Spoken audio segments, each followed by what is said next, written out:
Fordham. Damon is professor of United States and African American history at Charleston Southern University and the Citadel, and he will speak about our local Black history and share the significance of Watch Night. Damon is the author of Mr. Potts and Me, Voices of Black South Carolina, Legend and Legacy, and True Stories of Black South Carolina. He has written many research articles and commented on history and storytelling for numerous radio and television programs in the United States and the United Kingdom. Please help me welcome Professor Fordham.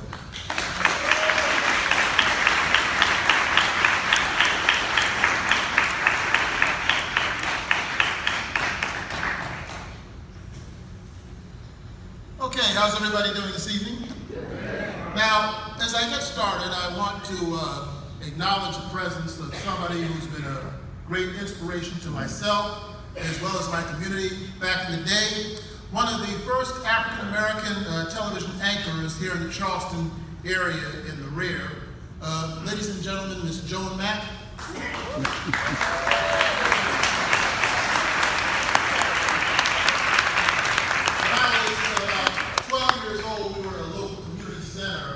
And she gave me what would turn out to be my first interview, and I was all giddy and blushing about it. But she really meant a lot to me in terms of influence as a young person, and I try to keep that in mind whenever I speak to the youth myself these days, because you never know how they will take that and how they will turn out. Now, to the subject I'm here to speak on, the Black church here in Charleston. Well, the best place to start with anything is the beginning. And contrary to popular belief, especially with a lot of the nonsense that's being said on the internet these days, the Transcontinental slave trade was not the introduction of African people to the Christian religion. You see, the Bible itself is filled with mention of Ethiopia and its people. As a matter of fact, if you look through it, you see that the Ethiopian Queen Candace is mentioned in Acts 8:27. The Queen of Sheba in 1 Kings, 10th chapter. Tirhaka, the king of Ethiopia in 2 Kings 19. Zerah, the Ethiopian king in 2 Chronicles 14. The Ethiopian eunuch in Jeremiah 38, just to name a few. And as many as you know, Psalm 28:31 teaches us that princes shall come out of Egypt, and Ethiopia shall stretch her hands before God. Now, incidentally, congregations existed in Ethiopia up to around 400 AD, beginning around that time. And this is long before many of northern European nations began to celebrate within the Christian religion. So Christianity, contrary to popular belief, was not, quote unquote, the invention of slavery designed to keep people of African descent servile throughout the world. It had many of its early beginnings in Africa. But that was East Africa. The west coast of Africa, which is where many of the people who are of African descent in America are today descended, was somewhat of a different story. There they practiced various indigenous beliefs systems. For example, they also practice such items that can be found in the Black community today. For example, often when a person died, in some African traditions, they would take water or various other beverages and pour them to the ground to represent the person who was no longer there. And nowadays, let's say you're going down Reynolds Avenue in front of a corner store, and you see a bunch of guys with a bottle of Mad Dog or Wild Irish or Old English 800, and they will pour it to, quote, the brothers who aren't there. You also have, in example, around Sierra Leone and Liberia, in some African cultures they had the Saut, where individuals would be filled with the possession of the Spirit, and they would rejoice in joy over their communication with God. You have traditions where people would put the items of the loved one next to where they were buried. And if you go into the country areas today, You can still find that among some graves. And if you go to places like Jacksonboro, rural Colleton County, or some of the other portions of the low country where the Gullah culture remains at its thickest, you will see elders take a baby and pass the baby over the grave as a means of familiarizing the child with the spirit of the deceased. Those are some of the survivals that have been preserved here in the South Carolina Low Country because of years of isolation, and incidentally, part of that whole survival tradition comes from one of the tribal groups from that area, among them the Mendes, the Kises, and the Golas of Sierra Leone, which, in case you've ever wondered, is the origin of the term Gullah. Now, Islam came to West Africa in 1076 AD with an Arabic tribe called the Almoravids. And then in the 1400s, the Portuguese brought the Christian religion to the Congo, to the western portion, of the Congo. And that was the introduction of Christianity to the western portion of Africa. You see, you have to be careful to explain that Africa is not one homogeneous continent. There are different people, different tribal groups, different religious beliefs, and so on and so forth. And it has to be understood within that context. Now, but the first known Africans who were brought here were brought to what we now know as Georgetown, South Carolina in 1526 with the Spaniard Juan Luis Vasquez de Ayllón. And they had a mutiny in which he was killed, and they escaped and went into the Native American community surrounding that area. Now, according to Peter Wood's book, Black Majority, the first known Africans brought to the Charleston area we know by name, or their English name, should I say, John, John Jr., and Elizabeth, brought here for the purpose of growing and harvesting rice. Now, contrary to another popular belief, the Africans who were brought here into slavery were not completely kept into illiteracy and ignorance, as so often believed. Nor was the Christian church completely responsible for keeping many in that condition. As so many now believe, Professor Asa H. Gordon, in his book Sketches of Negro Life and History in South Carolina, he noted that there was a Reverend Samuel Thomas of Goose Creek, South Carolina, who was teaching enslaved blacks to read the Bible and write as early as 1695. And in 1741, a Reverend E. Taylor in the St. Andrews Parish, right around here where we are right now, was doing similar work. And in 1743, a Reverend Alexander Garvey started a school that enrolled 40 blacks, and 2 enslaved men named Harry and Andrew in downtown Charleston were so advanced that they became the first known black teachers in this area. So, through the 1700s and early 1800s, many of the congregations of downtown Charleston, such as St. Michael's and St. Andrew's and St. Philip's and some of the others, would have African American worshipers in the balcony while the whites sat downstairs. But then a tradition came along of independent churches. In Philadelphia, Richard Allen, an African American preacher, he led the blacks of his congregation out of the St. George Methodist Episcopal Church in Philadelphia because they would not commune them with their white brethren within the church. And that led to a chain of events that started the African Church in America, known today as the African Methodist Episcopal Church.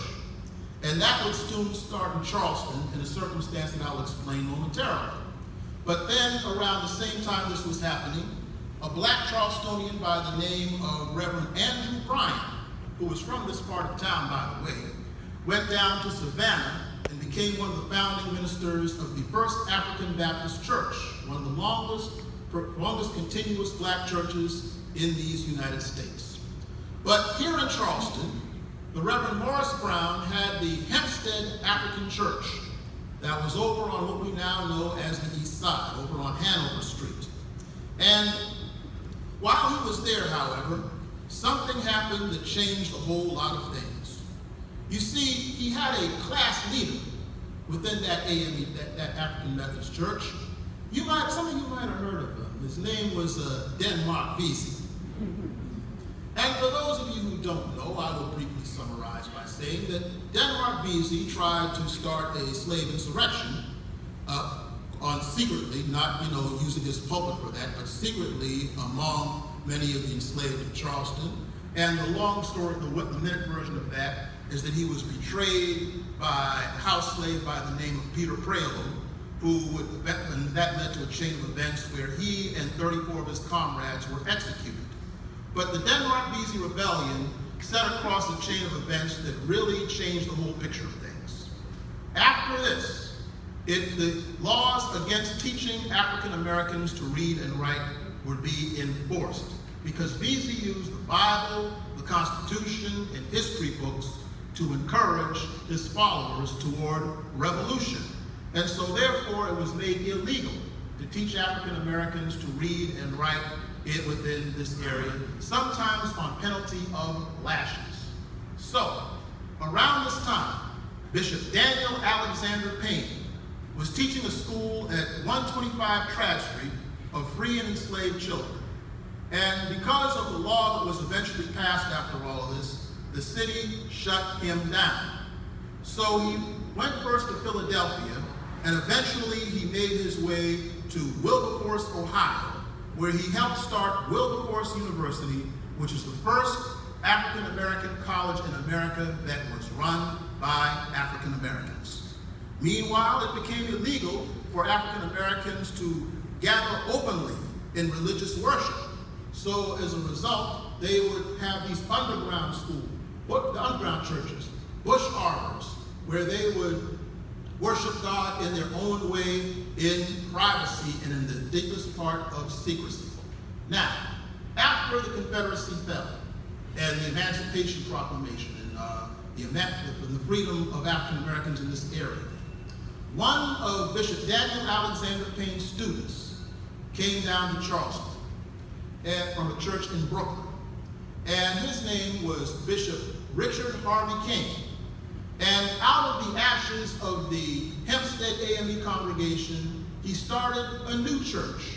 And he named it after the Hebrew word for God is with us, which is Emmanuel. And it was the mother of these new black churches in Charleston.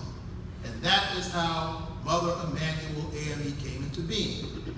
And some years after that, there was a church that branched off from that over on Glebe Street, which we know today as Mount Zion African Methodist Episcopal Church. And under his third pastorate, the great Frederick Douglass came there to speak. And in the sermon that he gave there, he told the congregation that he did not believe in the idea of luck gaining people ahead. It was when people stood up and did things that they accomplished things. He said that for 3 years, he went into the little corner of his cabin and prayed and prayed and prayed for his freedom. But his prayer was never answered, he said, until he got up and prayed with his legs.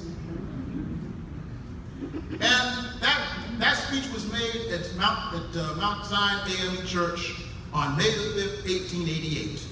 Now, not too long after this, there was a lynching up in Lake City, South Carolina, of a black postmaster by the name of Frazier Baker. His 2-month-old daughter, Julia, was also lynched. So the black ministers of Charleston gathered to do something about this. Among them was the pastor of Morris Street Baptist Church, a man by the name of Reverend John Dart. The ministers gathered at Mother Emanuel, and they sent a petition to President William McKinley to demand that lynching be stopped. He did not respond. And incidentally, he was assassinated himself a couple of years later in 1901.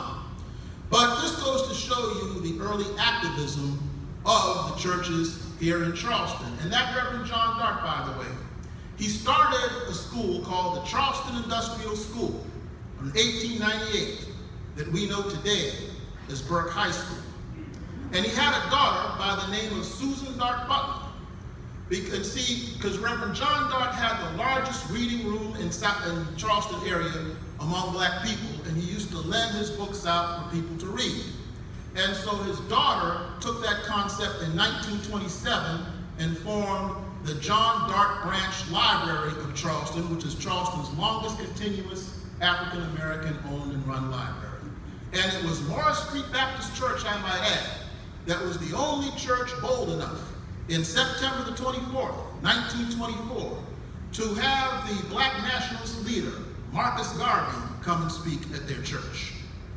Meanwhile, at Mother Emanuel, in March of 1909, the great African-American educator Booker T. Washington, born in slavery himself, who walked 400 miles from West Virginia to Hampton, Virginia to gain an education and started the Tuskegee University, Booker T. Washington spoke at Mother Emanuel, and he said in the language of the time that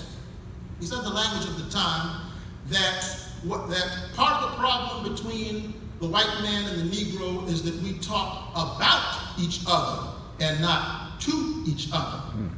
Then on April the 12th, 1962, Martin Luther King made his first major speech in Charleston at Mother Emanuel.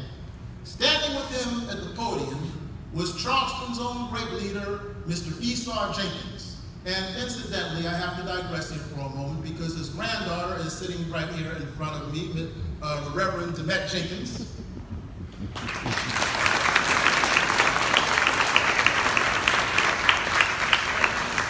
Martin Luther King not only spoke of his admiration for the leadership that Mr. Jenkins was doing here in the Charleston area, but he also said something very telling to the audience. He warned them that one of the best things that they could do as a people, he said that in the language of the time, if the Negroes of South Carolina were to go out and vote in numbers equal to your population, I say to you that from the governor on down, they will sing a new tune when it comes to the liberation of this people. The governor back then was a person that you all know. Was the Governor Ernest Fritz Hollins. And 24 years later, January the 20th, 1986, when I was at the University of South Carolina, the state had its first state-sponsored King Day celebration at the State House. And the speaker was a man who was touched by Reverend King's address at Mother Emanuel when he read about it in the paper, former Governor Ernest Fritz Hollins. Talk about prophecy. So I could go on and on about the wonderful things that the churches in this area did during the Civil Rights Movement and since then. But I was also asked to segue into the issue of Watch Night. Watch Night, for those of you who don't know, is what happened after September the 22nd, 1862. Word got out that Abraham Lincoln was trying to get together a proclamation that would end slavery in the rebelling states. And the only way he felt that would work is if the North would have enough victories against the Confederacy to ensure that he would be reelected in 1864 so he could carry this whole sort of thing out. So as it turned out, the war was starting to go well for the Union Army. And soon word was out that this was supposed to take place on January the 1st, 1863. Well, at Fremont Temple in Boston, Massachusetts, the great Frederick Douglass was at a church service where people were praying all night, hoping that word would come that this Emancipation Proclamation would be passed. And a gentleman within the church ran to a telegraph office to hear the incoming news. And roughly before midnight that night, he came in and said, "It came, it came." And the people shouted and cheered and clapped and sang and danced, celebrating their new freedom. And from that day forward, you had celebrations like this. Then, down in near Port Royal, South Carolina, you had Thomas Wentworth Higginsworth, who was one of the commanding officers of the 54th Massachusetts Regiment, the famous black regiment in the movie Glory. And he said that they did the same thing. They prayed down here awaiting word until one of the Union troops came down to read the proclamation for the people, and the people got up almost as in one voice and began to sing a song that they never sang before or never had reason to sing before. You might have heard about it. It went, "My country 'tis of the sweet land of liberty, of thee I sing." And General Higginson was so moved by this. He said, here were a people who never had a flag, who never had a country to sing for, and yet they were singing in such lovely harmony for the very first time with reason. And it is because of those two events that we have Watch Night today. And all of this is quite important for several reasons. One is that for everything that happens and for everything that we do, there's a reason for it. Secondly, we are living in a time of gross misinformation. Many people are getting the wrong things off of the internet, passing off as information for propagandistic reasons that are appealing to the worst natures of individuals, which is causing nothing but mass confusion in this country.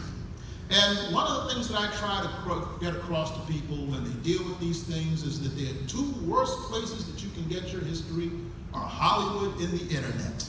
The best thing you can do is to go into the library and dig it up, or talk to older people who were there and record those conversations and pass it on, because according to George Bernard Shaw, false knowledge is worse than abject ignorance. Thank you.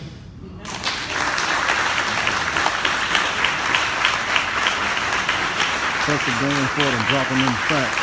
Yes, sir. Dropping in fact.